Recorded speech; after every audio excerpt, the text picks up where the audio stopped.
السلام علیکم ورحمۃ اللہ وبرکاتہ۔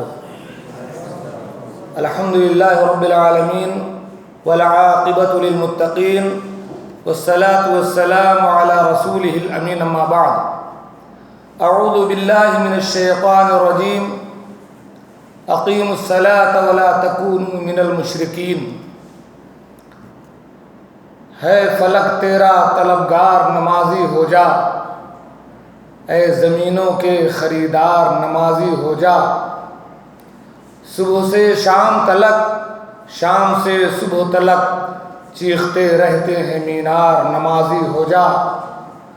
کس کی ہمت ہے جو دیکھے تیری مسجد کی طرف، شرط اتنی ہے میرے یار نمازی ہو جا۔ آج کی اس بزم میں یہ بات بیان کرنے کے لیے بیٹھا ہوں۔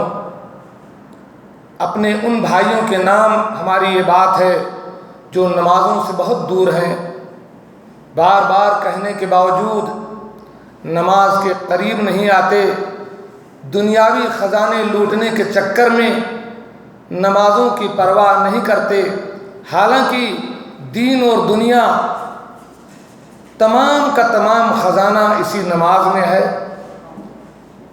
نواز کا ایک شعر ہے کہ بلا سبب ہی میاں تم اداس رہتے ہو، بلا سبب ہی میاں تم اداس رہتے ہو، تمہارے گھر سے تو مسجد کا فاصلہ کم ہے۔ تو میں کچھ خزانوں کا ذکر کروں گا کہ نماز اپنے اندر کتنے خزانے رکھتا ہے، کتنے فائدے رکھتا ہے۔ ہمارے بھائی سنیں اور نماز کی طرف توجہ دیں، کیونکہ کلمہ شہادت کے بعد اولین فریضہ نماز ہے۔ اگر نماز نہیں ہے تو اسلام کا کوئی تصور نہیں، چاہے نام عبداللہ عبدالرحمن رکھ لیں، ٹوپی لگا لیں، داڑھی رکھ لیں، کرتا پاجامہ پہن لیں، مسلمان کے گھر میں پیدا ہو جائیں، پھر بھی آپ کا تعلق اسلام سے قطعاً نہیں ہے اگر آپ نماز سے دور ہیں تو۔ سب سے پہلی چیز، پہلا خزانہ نماز کا یہ ہے کہ یہ نماز پیارے رسول محمد رسول اللہ صلی اللہ علیہ وسلم اور تمام مومنوں کے آنکھوں کی ٹھنڈک ہے۔ آنکھوں کی ٹھنڈک کا مطلب یہ ہوتا ہے کہ جس سے آدمی انتہائی سکون، انتہائی اطمینان اور انتہائی خوشی محسوس کرے، وہ نماز ہوتی ہے۔ نسائی کی صحیح حدیث ہے، اللہ کے رسول صلی اللہ علیہ وسلم نے فرمایا، حبب الی من دنیاکم النساء والطیب۔ تمہاری دنیا میں سے مجھے دو چیزیں بہت پیاری ہیں، ایک تو عورتیں، دوسرے خوشبو۔ خوشبو اور عورتیں اس دنیا کی زندگی میں مجھے بہت اچھی لگتی ہیں، اور فرمایا وَقُرَّةُ عَيْنٍ لِّي فِي الصَّلَاةِ، اور میری آنکھوں کی ٹھنڈک نماز میں ہے۔ جب میرے پیارے رسول صلی اللہ علیہ وسلم کی آنکھوں کی ٹھنڈک نماز میں ہے تو ہر مومن کے آنکھوں کی ٹھنڈک نماز ہے۔ یہ پہلا خزانہ ہے۔ دوسرا خزانہ، نماز ہی آپ کے ایمان کی دلیل ہے۔ اگر آپ نماز پڑھتے ہیں تو اللہ تبارک و تعالیٰ گواہی دیتا ہے قرآن میں کہ آپ مومن ہیں۔ آپ کے بتانے سے آپ مومن نہیں ہیں، نماز پڑھنے یہ آپ کے ایمان کی دلیل ہے اور ایمان میں اضافے کا سبب ہے۔ اللہ رب العالمین کا ارشاد ہے، انما یعمر مساجد اللہ من آمن باللہ والیوم الآخر واقام الصلاۃ۔ یقیناً اللہ کی مسجدوں کو وہی لوگ آباد رکھتے ہیں جو اللہ پر، یوم آخرت پر ایمان رکھتے ہیں اور نماز قائم کرتے ہیں۔ نماز کا تیسرا خزانہ، نماز روزی روٹی میں، رزق میں بڑھوتری اور برکت کا سبب ہے۔ ہم روزی روٹی کے چکر میں نماز چھوڑ رہے ہیں اور نماز ہی سے اللہ تبارک و تعالیٰ روزی روٹی میں برکت دیتا ہے۔ اللہ تعالیٰ فرماتا ہے وَأْمُرْ أَهْلَكَ بِالصَّلَاةِ وَاصْطَبِرْ عَلَيْهَا، اپنی اولاد کو نماز کا حکم دو اور اس پر ڈٹے رہو۔ عموماً ہوتا یہ ہے کہ بچے کو ایک دن کہہ دیا نماز پڑھ، نہیں پڑھا، کون جائے کہنے۔ علماء نے لکھا پانچوں وقت جب جب اذان ہو تب تب آپ کی ڈیوٹی ہے کہ آپ اپنے بچوں کو نماز کا حکم دیں، اس پر قائم رہیں، آپ کہتے رہیں لا نسألک رزقا۔ اللہ تعالیٰ کہتا ہے نماز پڑھتے رہو، ہم تم سے روزی نہیں مانگتے۔ نحن نرزقک، روزی تو ہم تمہیں دے رہے ہیں۔ گویا کہ نماز پڑھنے والا اگر اس کا کاروبار چھوٹ جاتا ہے، ڈیوٹی چھوٹ جاتی ہے، تو روزی دینے کی ذمہ داری اللہ رب العالمین کی ہے. آپ کام چھوڑیے، نماز کی طرف توجہ دیجیے. نماز کا چوتھا خزانہ، نماز ہمارے اوقات کو ترتیب دیتی ہے، تنظیم دیتی ہے. وجہ یہ ہے کہ اللہ تبارک و تعالیٰ فرماتا ہے ان الصلاۃ کانت علی المؤمنین کتابا موقوتا. نماز مومنوں پر وقت وقت سے فرض کی گئی. ایسا نہیں کہ آپ فجر میں اٹھیں ٹائم ہے تو ساری نمازیں پڑھ لیں، ایسا نہیں چلے گا، بلکہ وقت وقت سے، فجر اپنے وقت سے، ظہر اپنے وقت سے، سارے اوقات اللہ تعالیٰ نے متعین کیے ہیں. اس طریقے سے ایک مومن نہ صرف اپنی عبادت کو بلکہ دنیا کے سارے کام کو مرتب کر لے گا. کب اسے ڈیوٹی پر جانا ہے، کب دکان کھولنا ہے، کب اماں سے ملنا ہے، کب بازار جانا ہے. انہی نماز کی ترتیب کی وجہ سے یہ نماز ہمیں کاموں کی تنظیم اور ترتیب سکھاتی ہے. نماز کا پانچواں خزانہ یہ ہے کہ یہ نماز باجماعت جو حکم دیا گیا ہے، اس سے مسلمانوں میں آپس میں رابطہ بڑھتا ہے، میل محبت بڑھتی ہے. کیونکہ باجماعت مسجد میں پہنچ کر ہم کو نماز پڑھنے کا حکم ہے. اللہ تعالیٰ فرماتا ہے وَأَقِيمُوا الصَّلَاةَ وَآتُوا الزَّكَاةَ وَارْكَعُوا مَعَ الرَّاكِعِينَ. نماز قائم کرو، زکوٰۃ دو اور رکوع کرنے والوں کے ساتھ رکوع کرو، جھکنے والوں کے ساتھ جھک جاؤ. باجماعت ہمیں نماز پڑھنی ہے، یہ واجبی چیز ہے. حتیٰ کہ پیارے رسول صلی اللہ علیہ وسلم نے فرمایا کہ میرا دل کہتا ہے کہ جو لوگ باجماعت نماز میں حاضر نہیں ہوتے، میں کسی کو نماز پڑھانے کا حکم دے دوں اور کچھ لوگوں کو جمع کروں اور لکڑی کا گٹھر لے لوں اور جا کر ایسے تمام گھروں پر میں آگ لگا دوں جو باجماعت نماز میں حاضر نہیں ہوتے. آپ اندازہ کریں کتنی بڑی اہمیت ہے. پیارے رسول صلی اللہ علیہ وسلم طائف کا میدان دیکھیے، آپ کو گالیاں دی گئیں، تالیاں برسائی گئیں، پتھر برسائے گئے، خون میں لہو لہان کیا گیا، آپ کو مارا پیٹا گیا، بے یار مددگار کر دیا گیا. اس کے باوجود جب پہاڑ کا فرشتہ اترتا ہے اور کہتا ہے اگر آپ کہیں تو ان کو دو پہاڑوں کے بیچ میں رکھ کر کے پیس دوں، لیکن رحمت للعالمین کہتا ہے اللہم اہد قومی فانہم لا یعلمون. لیکن نماز ایک ایسی چیز ہے جس کے بیس پر پیارے نبی صلی اللہ علیہ وسلم کہتے ہیں کہ میرا دل کہتا ہے کہ ایسے گھروں میں میں آگ لگا. تو باجماعت جب ہم نماز میں ہوتے ہیں، ایک دوسرے سے ملاقات ہوتی ہے، شفیق بھائی آئے، احسان بھائی فلاں فلاں. اب اگر بیچ میں کوئی نہیں آیا، ہم پوچھتے ہیں یار نماز میں کیوں نہیں آئے، طبیعت خراب تو نہیں ہے، کوئی بات تو نہیں ہے، تو اس سے تعلقات بڑھتے ہیں. اگر ایک بھی نمازی غائب ہوتا ہے تو دوسرا نمازی پوچھتا ہے کہ آج فلاں کیوں نہیں آیا، اس کے گھر پہ پہنچنا چاہیے، اس کا حال چال لینا چاہیے. تو باجماعت نماز تعلق کو استوار کرنے کا بہترین ذریعہ ہے. چھٹا خزانہ نماز کا یہ ہے کہ نماز بے حیائی اور برائی سے روکتی ہے. آپ کہیں گے کہ ہم بہت سارے نمازیوں کو دیکھتے ہیں وہ برائیاں کرتے ہیں. میں یہ بتلانا چاہتا ہوں کہ ان کی نماز نماز نہیں ہے. اگر واقعی نماز ہے، نماز کے شروط، نماز کے آداب، شریعت کی پابندی، اللہ کے رسول صلی اللہ علیہ وسلم جیسی نماز میں دل کی حضوری اگر ہوگی تو اللہ رب العالمین جھوٹا نہیں ہے. اللہ تعالیٰ کہتا ہے ان الصلاۃ تنہا عن الفحشاء والمنکر. نماز فحش سے، برائیوں سے روکتی ہے. اگر آپ کی نماز آپ کو برائی سے نہیں روکتی تو آپ اپنی نماز پر توجہ دیجئے. کہیں ایسا تو نہیں کہ آپ کی نماز رد کر دی جا رہی ہے، آپ کے منہ پر ماری جا رہی ہو. آپ اپنی نماز کا حساب کیجئے. اگر صحیح طریقے سے آپ نماز پڑھیں گے، سمجھ بوجھ کر کے، جان بوجھ کر کے، تو یقیناً یہ نماز آپ کو برائی سے روک دے گی. اللہ کے رسول صلی اللہ علیہ وسلم، ایک صحیح حدیث ہے، اللہ کے نبی صلی اللہ علیہ وسلم کے پاس ایک آدمی آیا اور فرمایا یا رسول اللہ ان فلانا یصلی باللیل ویصبح یسرق.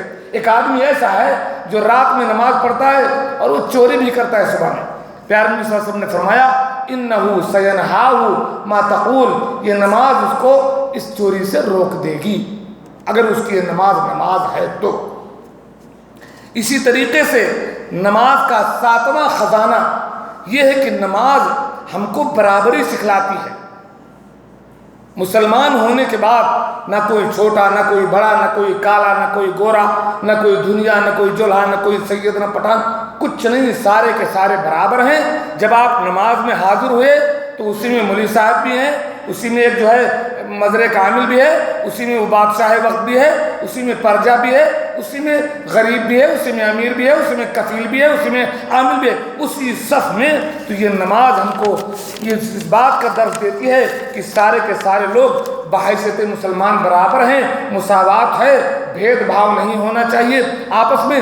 بسا اوقات ایسا ہوتا ہے کہ ایک خادم اپنے کفیل کو نماز پڑھا رہا ہوتا ہے، کئی بار ایسا ہوتا ہے کہ ایک غریب آدمی انتہائی مسکین، چونکہ اس کو قرآن زیادہ یاد ہے، چونکہ وہ سنت کا زیادہ علم رکھتا ہے، یا اور آگے بڑھے عمر اس کی زیادہ ہے، تو بڑے بڑے مالداروں کو نماز پڑھا رہا ہوتا ہے۔ تو یہ نماز ہمیں اس بات کا درس دیتی ہے کہ ہماری زندگی میں مساوات ہونا چاہیے اور فرقہ پرستی، بھید بھاؤ قطعاً نہیں ہونا چاہیے۔ اقبال نے کہا تھا کہ ایک ہی صف میں کھڑے ہو گئے محمود و ایاز، نہ کوئی بندہ رہا نہ کوئی بندہ نواز، بندہ و صاحب و محتاج و غنی ایک ہوئے، تیری سرکار میں پہنچے تو سبھی ایک ہوئے۔ نماز کا 8واں خزانہ یہ ہے کہ نماز ہمیں اتحاد سکھاتی ہے۔ ایک آرڈر پر جب امام اللہ اکبر کہہ دیا، آپ حرم میں دیکھ لیجیے، چھوٹی مساجد میں تو کم، حرم کا منظر دیکھیے، اور کہیں بڑے بڑے مساجد کا منظر دیکھیے، اللہ اکبر تو سارے کے سارے، امام جھک گیا سارے کے سارے جھک گئے، اڑ گیا سب اڑ گئے سجدے میں کیسا۔ یہ نماز اتحاد کا، مسلمانوں کے اندر اتحاد کا ایک منظر پیش کرتی ہے، اور یہ درس دیتی ہے۔ نماز اتنا بڑا خزانہ ہے کہ مسلمانوں کو متحد ہونا چاہیے، ایک جٹ، ایک آواز، ایک رائے اور ایک عمل پر ہونا چاہیے مسلمانوں کو۔ اسی طریقے سے نماز کا 9واں خزانہ یہ ہے کہ نماز اللہ سے تعلق کو مضبوط کرتی ہے۔ جب ہم نماز کی بات کرتے ہیں تو اس میں فرض کے ساتھ سنن و نوافل، رات کی نمازیں بھی شامل ہوتی ہیں۔ اللہ سے تعلق ساری نمازیں مضبوط کرتی ہیں۔ خصوصاً آپ اندازہ کریں رات کے آخری حصے کی نماز، ہمارے جو بھائی فجر کی نماز کے پابند ہیں، کبھی 15 منٹ پہلے اٹھ کر کے دیکھیں، یہ وقت وہ ہوتا ہے، اللہ کے نبی صلی اللہ علیہ وسلم نے فرمایا کہ ینزل ربنا تبارک و تعالی الی السماء الدنیا، میرا رب عرش سے اتر کر کے رات کے آخری حصے میں آسمان دنیا پہ آتا ہے، اور عام نمازوں کے لیے تو آپ کو مؤذن پکارتا ہے، اس وقت کے لیے اللہ تعالیٰ آپ کو عرش سے اتر کر کے آواز دیتا ہے، من یسألنی فأعطیہ، ہے میرا کون بندہ ہے جو اس وقت میرے سامنے کھڑا ہو، میں اسے دینے کے لیے آیا ہوں۔ میرا کون سا بندہ ہے، من یدعونی فاستجیب لہ، میرا کون بندہ اس وقت بیدار ہے جو مجھ سے دعائیں کر رہا ہے، میں اس کی دعا قبول کرنے آیا ہوں۔ من یستغفرنی فاغفر لہ، میرا کون بندہ ہے جو اس رات کو اٹھ کر کے آنسو بہا رہا ہو، اپنے گناہ سے توبہ کر رہا ہو، میں توبہ قبول کرنے آیا۔ تو یہ نماز اللہ رب العالمین سے آپ کا تعلق بہت گہرا کر دے۔ صرف سوچنے کی بات، یہ نماز فارمیلٹی نہیں ہے، نماز بہت بڑی چیز ہے، کل دنیا ہے، کل دین ہے نمازی۔ نماز کا 10واں خزانہ، نماز تمام غم، تمام پریشانیوں سے نجات اور علاج ہے۔ اللہ تعالیٰ فرماتا ہے وَلَقَدْ نَعْلَمُ أَنَّكَ يَضِيقُ صَدْرُكَ بِمَا يَقُولُونَ، پیارے رسول ہمیں پتہ ہے کہ یہ کفار آپ کے بارے میں جو باتیں بناتے ہیں، آپ کو تکلیف ہوتی ہے، آپ کو ٹینشن ہوتا ہے، آپ کڑتے ہو، فَسَبِّحْ بِحَمْدِ رَبِّكَ، جب یہ آپ کو تکلیف دیں، آپ غم میں مبتلا ہوں، اپنے رب کے حمد کی تسبیح کیجئے، وَقُم مِّنَ السَّاجِدِينَ، اور سجدہ کیجئے، وَاعْبُدْ رَبَّكَ حَتَّى يَأْتِيَكَ الْيَقِينُ، اور موت آنے تک اللہ کی عبادت کیجئے۔ اسی طریقے سے ابو داؤد کے ایک حدیث میں اللہ کے نبی کے بارے میں کان النبی صلی اللہ علیہ وسلم اذا حزبہ امر صلی، جب آپ کو کوئی غم ہوتا، کوئی اہم معاملہ پیش آتا، کسی مشکل میں ہوتے، فوراً نماز کے لیے کھڑے ہو جاتے۔ گویا کہ نماز ساری مشکلات کا حل۔ بلال سے کہتے، بلال اذان کہو، ارحنا بہا یا بلال، اے بلال اذان کے ذریعے میری روح کو تسلی پہنچاؤ، سکون پہنچاؤ، تمام غموں کے لیے نجات یہ نماز ہے۔ آپ اندازہ کیجئے، کبھی آپ علاج کروا رہے ہو، کسی غم، کسی پریشانی میں مبتلا ہو، کسی مقدمے میں پھنس گئے، آپ تھک ہار چکے ہو، آپ رات کے آخری حصے میں کسی وقت 2 رکعت پڑھ کر کے سجدے میں اللہ تعالیٰ کے سامنے گر جائیے اور روئیے، دیکھیں نا اللہ تبارک و تعالیٰ آپ کو چنگا کر دے، دیکھیں نا اس مشکل سے آپ کو نجات دے دے۔ امن یجیب المضطر اذا دعاہ، جب آپ مضطر ہو جائیں گے تو لا یکلف اللہ نفسا الا وسعہا، آپ کی طاقت سے زیادہ اللہ تعالیٰ آپ کو تکلیف دے گا، وہیں اٹھا کر کھڑا کر دے گا آپ کو۔ نماز کا 11واں خزانہ کہ نماز مومنوں کی اور متقیوں کی سب سے بڑی نشانی ہے، ایک آدمی متقی ہے، ایک آدمی مومن ہے، اس کی سب سے بڑی نشانی ہے کہ وہ نمازی۔ اللہ تعالیٰ فرماتا ہے قد افلح المؤمنون الذین هم فی صلاتهم خاشعون، وہ مومن کامیاب ہو گئے۔ کون مومن؟ جو اپنی نمازیں خشوع و خضوع کے ساتھ پڑھتے ہیں۔ فرمایا الف لام میم ذالک الکتاب لا ریب فیہ ھدی للمتقین، یہ کتاب ہدایت ہے اہل تقوی کے لیے، اللہ سے ڈرنے والوں کے لیے۔ یہ کون لوگ ہیں؟ الذین یؤمنون بالغیب ویقیمون الصلاۃ، یہ اہل تقوی وہ لوگ ہیں جو اللہ پر غیب پر ایمان رکھتے ہیں اور نمازیں قائم کرتے ہیں۔ نماز کا 12واں خزانہ، نماز بے صبری، جھنجھلاہٹ اور خوف کو دور کرتی ہے۔ انسان بے صبرہ پیدا کیا گیا ہے، شکوے شکایت کرنے والا پیدا کیا گیا ہے۔ اللہ تعالیٰ فرماتا ہے ان الانسان خلق ہلوعا، انسان بے صبرہ ہے، بہت جلدی پگلا جاتا ہے۔ اذا مسہ الشر جزوعا، جب اسے تکلیف پہنچتی ہے جزا فضا کرنے لگتا ہے۔ وَإِذَا مَسَّهُ الْخَيْرُ مَنُوعًا، جب مال و دولت آتی ہے، آسانی آتی تو روک لیتا ہے، کنجوس ہو جاتا ہے، بخیل ہو جاتا ہے۔ إِلَّا الْمُصَلِّينَ، لیکن جو لوگ نمازی ہیں وہ بے صبرے نہیں ہوتے، وہ شکوے شکایت نہیں کرتے، وہ کنجوس اور بخیل نہیں ہوتے۔ تو نماز آپ کو بے صبری، آپ کے اندر سے بے صبری اور جو ہے کنجوسی پن کو اور پریشانیوں کو ختم کر دیتی ہے۔ نماز کا 13واں خزانہ، ہم نے کہا کون نہیں گنہگار ہے؟ ہر قدم ہم سارے کے سارے گناہ میں ملوث ہیں، پھر بھی کہتے ہیں نماز پڑھنے کا کیا فائدہ؟ میرے بھائی، نماز آپ کے گناہوں کا کفارہ ہے۔ اللہ کے نبی صلی اللہ علیہ وسلم نے فرمایا الصلوات الخمس والجمعۃ الی الجمعہ کفارۃ لما بینہن، 5 وقت کی نمازیں ایک جمعہ سے دوسرے جمعہ تک، اس بیچ کے تمام چھوٹے چھوٹے گناہوں کو یہ نمازیں ختم کر دیتی ہیں۔ اور وہ مشہور حدیث پیارے رسول صلی اللہ علیہ وسلم نے فرمایا کہ یہ بتاؤ کہ اگر تم لوگوں میں سے کسی کے دروازے پر ایک نہر ہو اور وہ دن میں اس میں 5 بار غسل کرے تو کیا اس کے بدن پر کوئی میل بچے گا؟ صحابہ نے کہا نہیں۔ آپ نے فرمایا یہی مثال 5 نمازوں کی ہے، جو بندہ خشوع و خضوع کے ساتھ، اعتدال ارکان کے ساتھ مطلوبہ نماز ادا کرے گا، اللہ تعالیٰ اس کے بدن سے تمام گناہوں کو ایسے ختم کر دے گا جیسے دن میں 5 بار غسل کرنے والے کے بدن سے میل ختم ہو جائے۔ نماز کا 14واں خزانہ یہ ہے، ہم کہتے پھرتے ہیں مولوی صاحب ہمارے لیے دعا کیجیے گا، فلانے ہمارے لیے دعا کیجیے گا، ہم سنتے ہیں سب، ہماری اماں بیمار ہے، ہمارے فلانے بیمار ہیں، ہم گنہگار ہیں، دعا کیجیے گا۔ آپ کہتے پھرتے ہو، فرشتے اترتے ہیں نمازیوں کے ساتھ ان کے لیے دعا کرنے کے لیے، فرشتوں کی دعائیں آپ کو حاصل ہوتے۔ وہ جس سے تم کہہ رہے ہو پتہ نہیں مشرک ہے، ملحد ہے، بدعتی ہے، گنہگار ہے، مجرم ہے، یہ فرشتے تو وہ ہیں کہ جو معصوم ہیں، یفعلون ما یؤمرون، انہیں جو حکم ہوتا ہے وہ کرتے ہیں، یہ فرشتے اترتے ہیں۔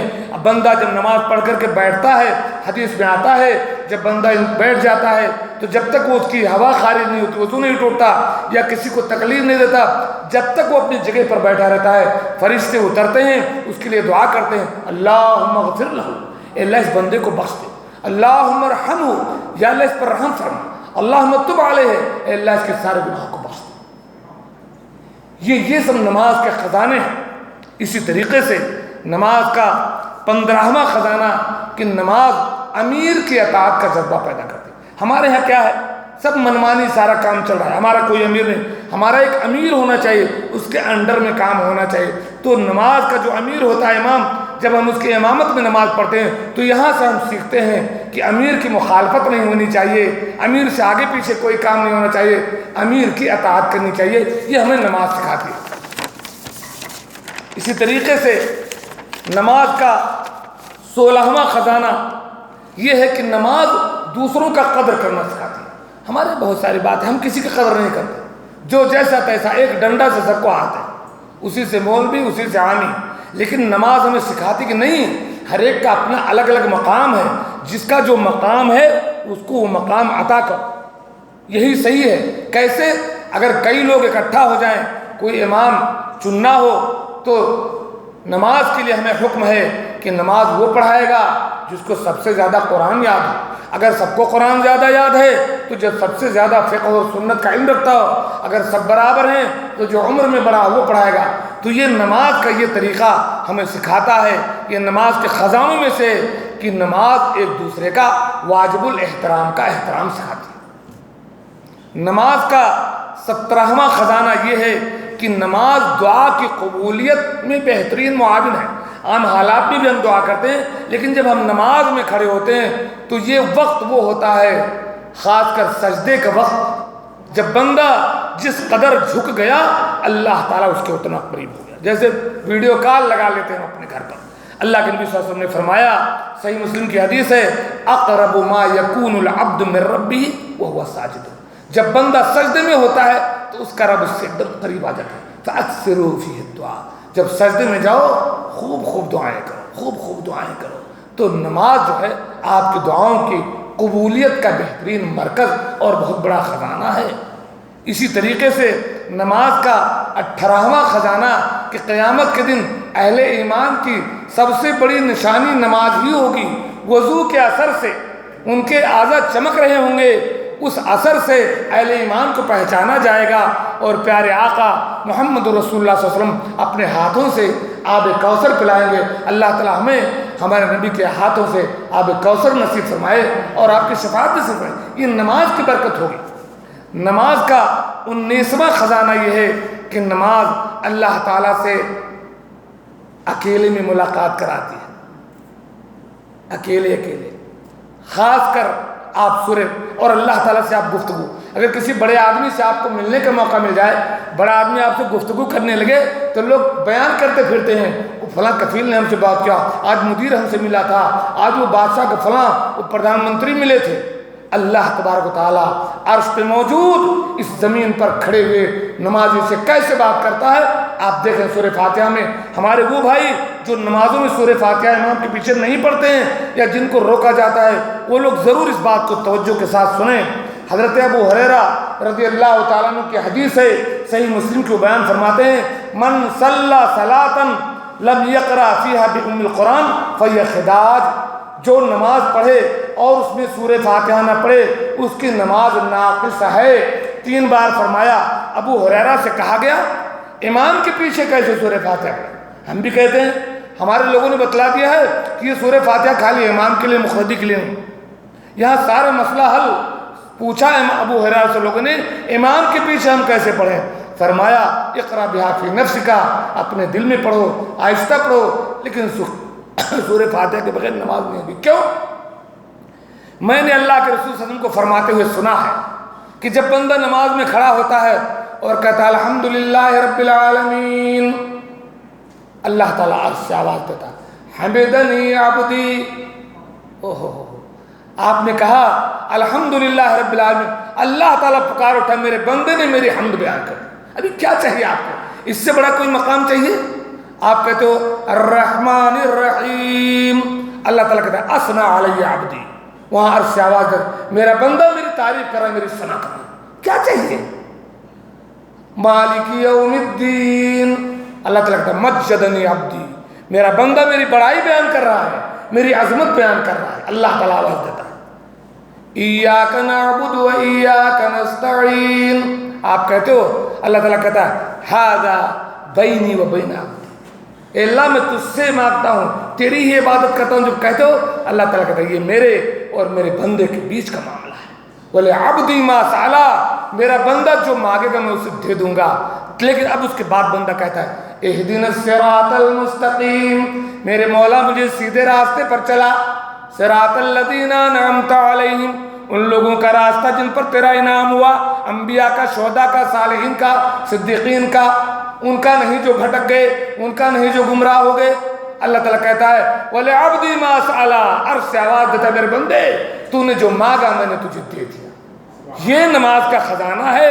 اب وہ لوگ بتائیں جو کہتے ہیں امام کے پیچھے جہری میں یا فلاں سورہ فاتحہ کے بغیر نماز ہے ہی نہیں۔ امام کو بھی پڑھنا ہے، مقتدی کو بھی پڑھنا ہے، سنت میں پڑھنا ہے، فرض میں پڑھنا ہے، جہری میں پڑھنا ہے، سری میں پڑھنا ہے، استسقاء میں پڑھنا ہے، جنازے میں پڑھنا ہے۔ کوئی نماز اکیلی یا دکیلی، تنہا یا باجماعت مطلب سورہ فاتحہ کے نہیں ہوتی ہے۔ بتائیے گا آج چلو یا بند؟ نماز کا 20واں خزانہ یہ ہے کہ نماز کے امتحان میں اگر آپ کامیاب ہو گئے تو ساری منزل آسان، اگر نماز کے پرچے میں فیل ہوئے تو صاحب ختم، کیونکہ بغیر نماز کے کوئی عبادت قبول نہیں، نماز ہی نہیں تو آپ مسلمان نہیں۔ سب سے پہلا حساب قیامت کے دن جو ہوگا، اول ما یحاسب به العبد من عمله یوم القیامہ الصلاۃ فإن صلحت صلح سائر عمله وإن فسدت فسد سائر عمله۔ بندوں کے اعمال میں سے حقوق اللہ سے متعلق پہلا سوال نماز کا ہوگا۔ نماز کے پرچے میں اگر کامیاب ہو گئے تو باقی آسان، اللہ تعالیٰ جنت دے دے گا، باقی چیزیں انشاءاللہ اللہ تعالیٰ درگزر فرمائے گا۔ لیکن اگر نماز کا معاملہ گڑبڑ ہے صاحب تو پھنس جائیں گے۔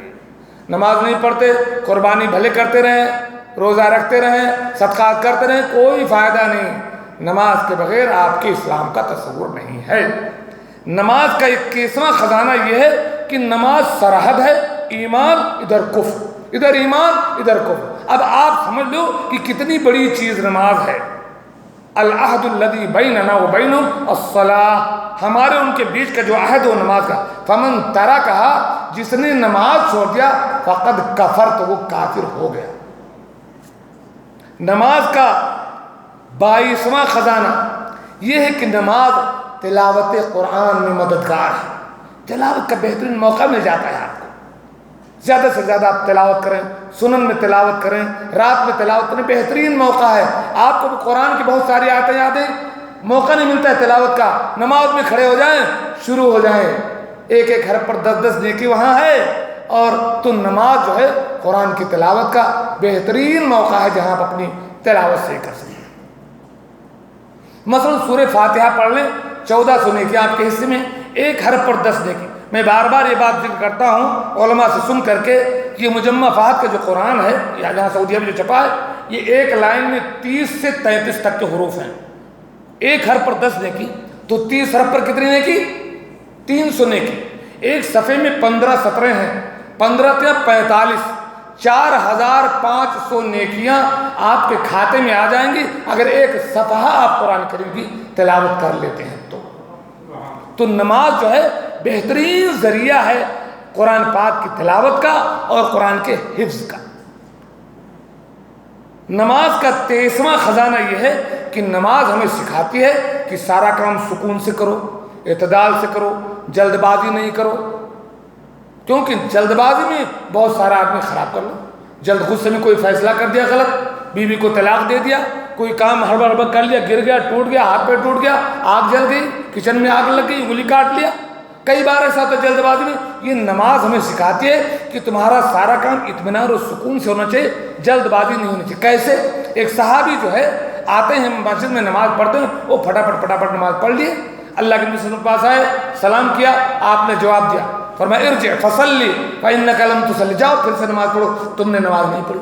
گئے پھر ویسے ٹم ٹم ٹم والے جیسے پڑھ جلدی آ گئے، پھر آ کر سلام کیا، آپ نے جواب دیا ارجع فصلی فإنک لم تصلی، جاؤ پھر سے نماز پڑھو، تم نے نماز پڑھی۔ پھر پڑھ کر کے آ گئے، السلام علیکم، وعلیکم السلام، پھر کہا ارجع فصلی فإنک، تو کہا اللہ کے رسول اب نہیں جاؤں گا میں، مجھے اس سے اچھی نماز پڑھنی نہیں آتی، آپ مجھے نماز پڑھنا سکھلا دیجئے۔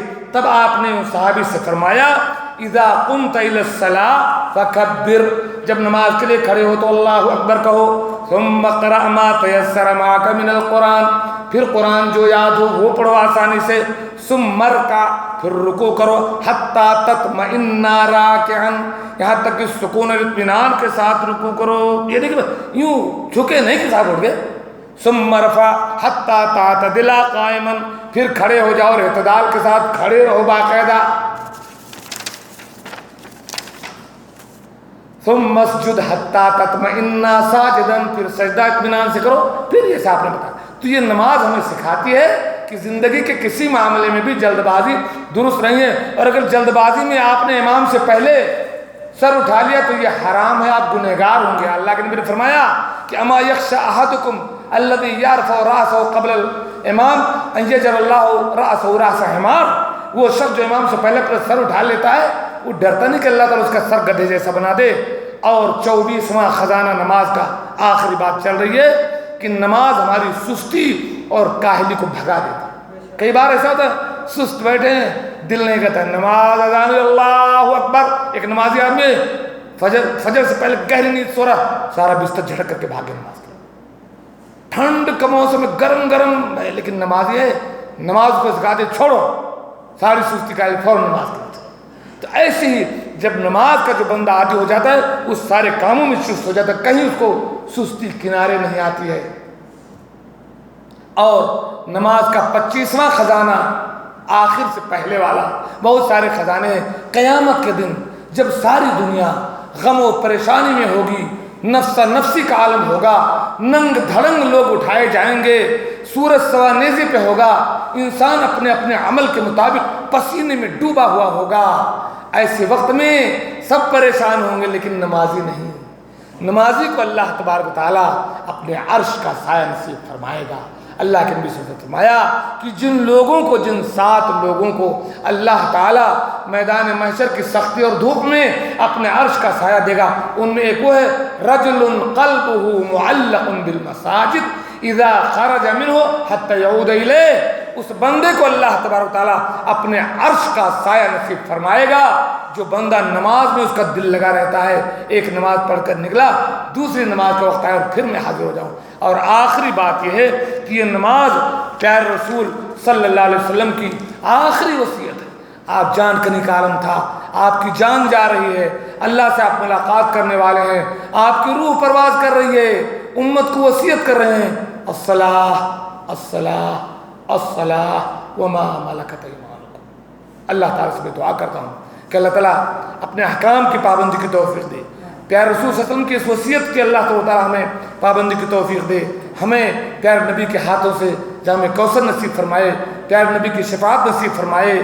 اللہ تعالیٰ ہمارا داخلہ جنتیوں میں سب سے پہلے کے زمرے میں داخل ہونے والے جنتیوں میں بنائے.